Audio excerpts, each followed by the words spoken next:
नमस्कार and welcome back.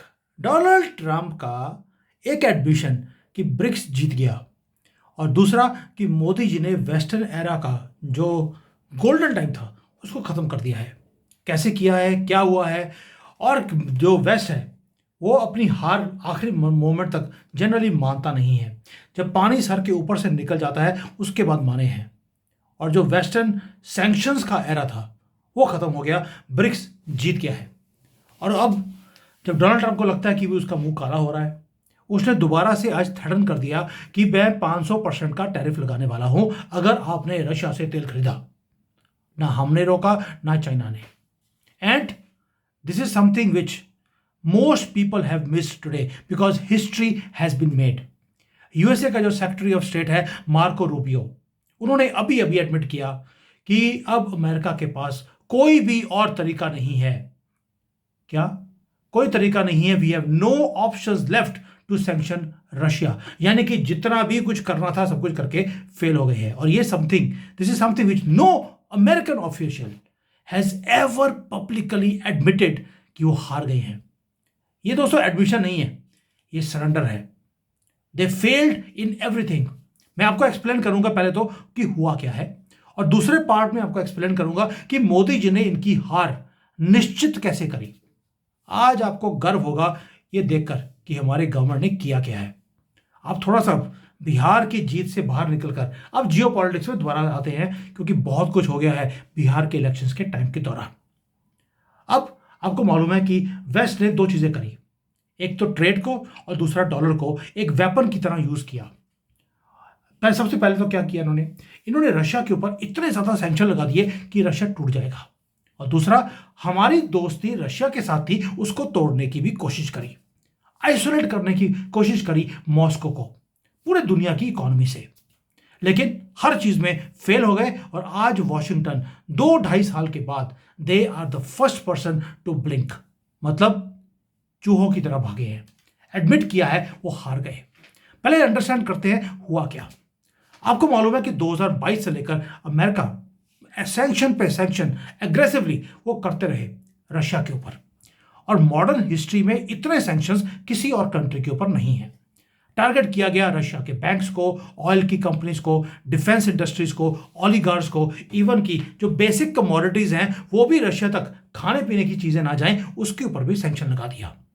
गोल था कि रशिया की इकोनॉमी को कोलैप्स करना है ताकि इसके दोबारा से 5-6 टुकड़े हो जाए। और बोला यह गया कि वहां पे जो वॉर की मशीनरी है उसको बंद करवाना है। क्यों? क्योंकि रशिया हथियार बेचता है तो अमेरिका के हथियार नहीं बिकते।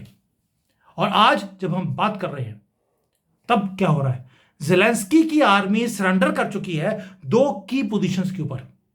फाइट ही नहीं किया, सरेंडर कर दिया। मुझे लगता है मुसलमान पहुंच गए होंगे क्योंकि यही सरेंडर करने वाली कौम है। बट रिजल्ट क्या हुआ? आइसोलेट करने की कोशिश करी रशिया को, फेल हो गए। रशिया की आर्मी को हराने की कोशिश करी, उसमें भी फेल हो गए। रशिया की इकोनॉमी कोलैप्स नहीं करी, उसने अडेप्ट कर लिया। मोदी जी का बहुत बड़ा रोल है उस इकोनॉमी को अडेप्ट करवाने में।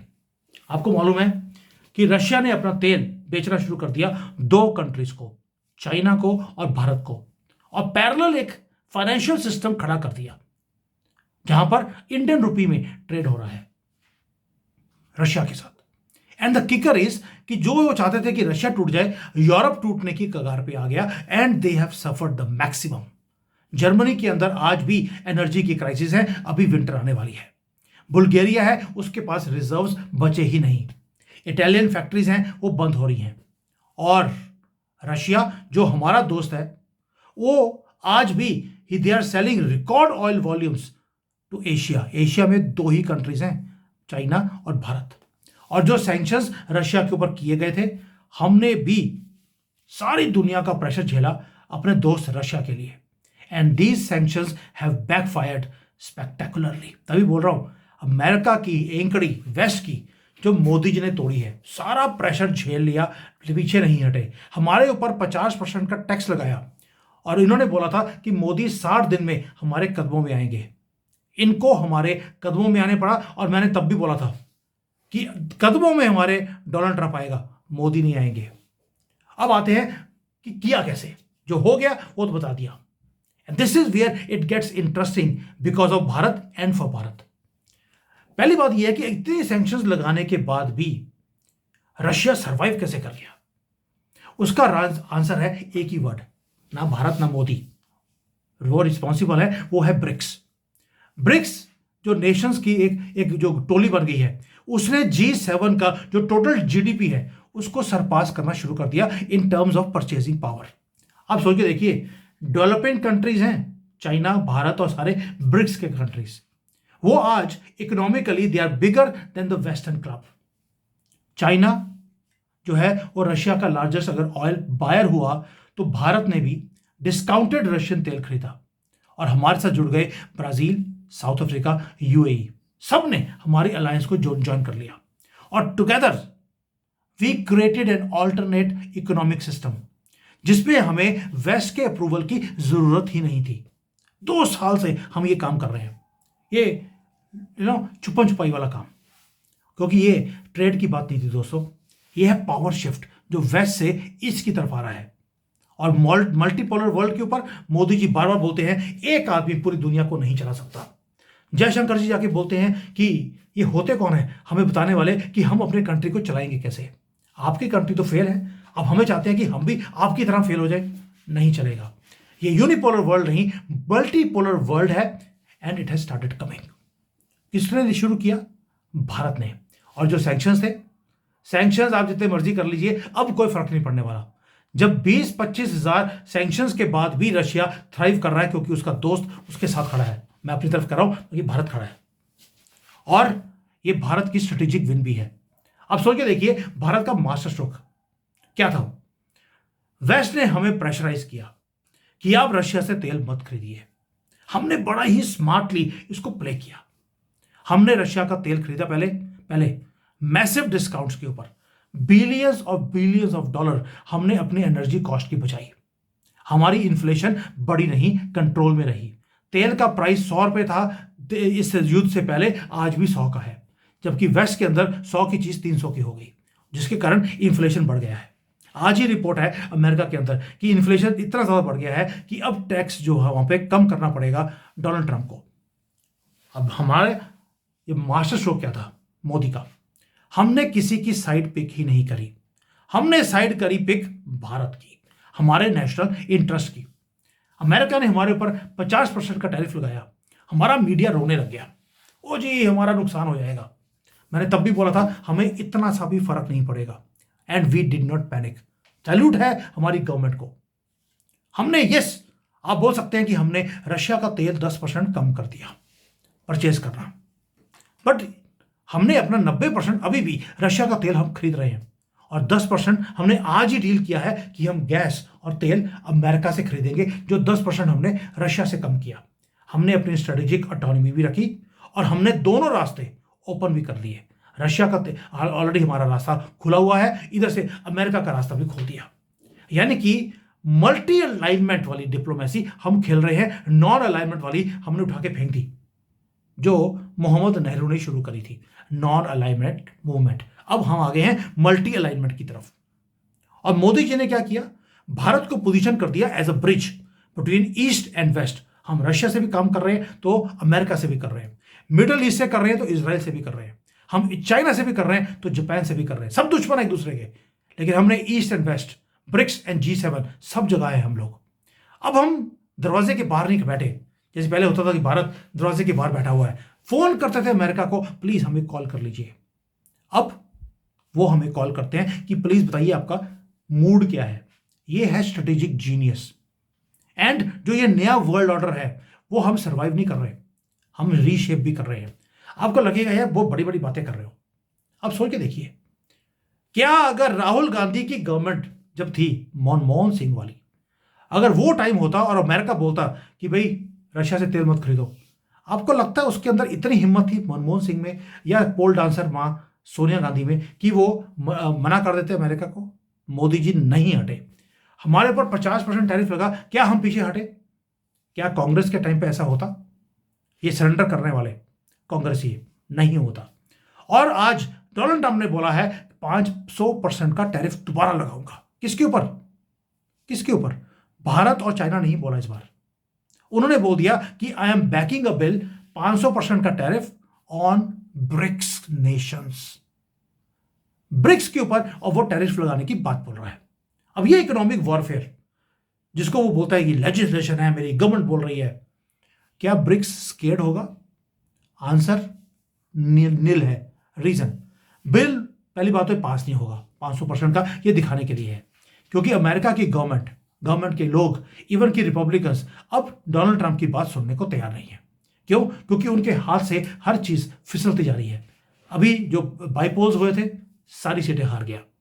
दूसरा, अगर वो पास कर भी देगा तो रशिया ने एक और काम कर लिया जो पिछले 2.5 साल से कर रहा है। रशिया के पास unnumbered shadow fleet of 600 tankers है। वो करते क्या है, वो शिप निकलती है रशिया से, समंदर के बीच पे इंटरनेशनल वाटर्स पे एक और शिप आती है जिसका कोई नंबर ही नहीं है, किसी को पता ही नहीं कि घोस्ट शिप किसकी है। वो समंदर के बीच में शिप टू शिप तेल को ट्रांसफर करते हैं, रुपये में ट्रेड कर रहे हैं, और तेल आ रहा है रशिया से भारत में भी और चाइना में भी। और दूसरा वो है रिटेलिएशन। भारत ने बोल दिया कि कोई बात नहीं, आपने हमारे ऊपर 50% का टैरिफ लगाना है, हम भी अपनी मेडिसिन को महंगा करके तुम्हें बेच देंगे, हमें पैसे पूरे करने आते हैं। चाइना ने बोल दिया मैं रेयर अर्थ के एक्सपोर्ट्स हैं उसको अमेरिका को बंद करूंगा, और इसलिए बोल रहे हैं कि साथ में हमने अपना खुद का पैरेलल सिस्टम पेमेंट्स का युआन में और इंडियन रुपी में हमने करना शुरू कर दिया।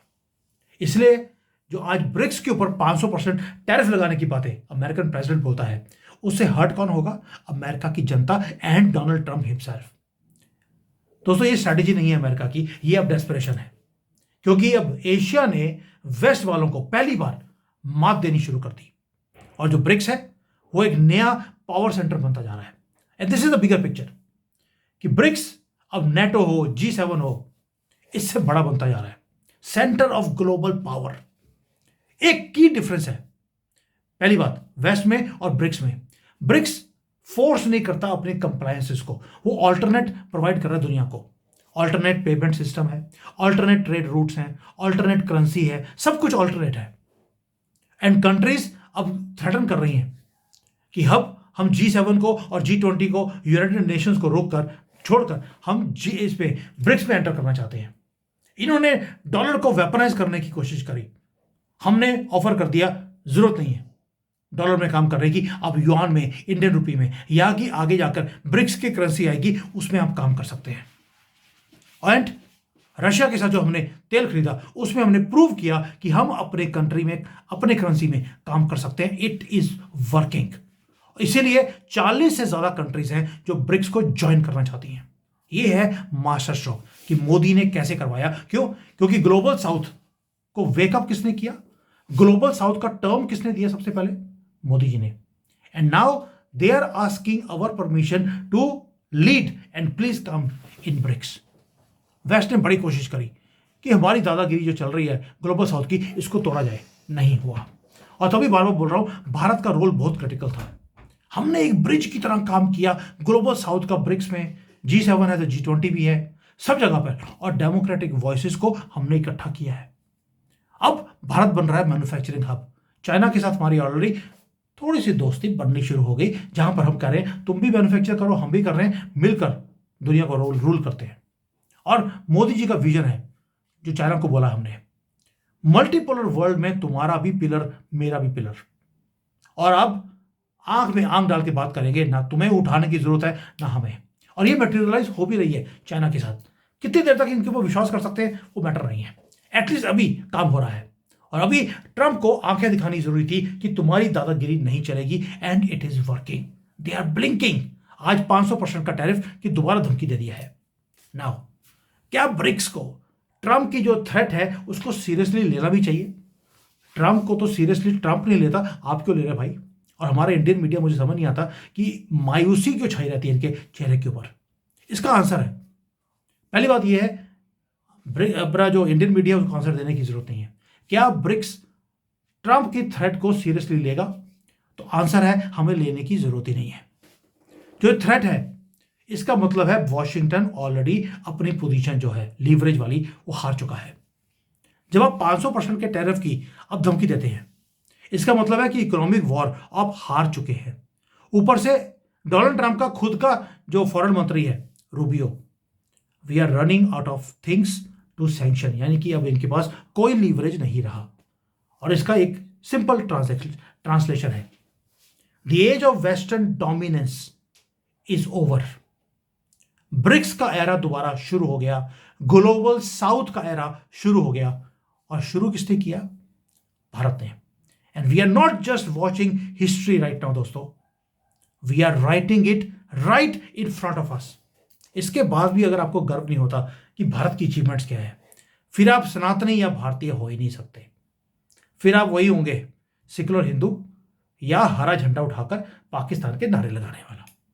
उनकी जहां पर इस भारत में अब जरूरत नहीं है। मैं तो कई बार सोचता हूं कि जो सेकुलर हिंदू है इसको भी पाकिस्तान भेज देना चाहिए। जिनको बड़ा प्यार है सेकुलरिज्म का, भाई जाकर 4 दिन वहां पर सेकुलरिज्म करके तो दिखाइए, पता लग जाएगा आपको। बट आज गर्व का मोमेंट है, हमने अमेरिका जैसी सुपर पावर को एडमिट करने पे पहली बार मजबूर कर दिया that they have lost and their era has ended.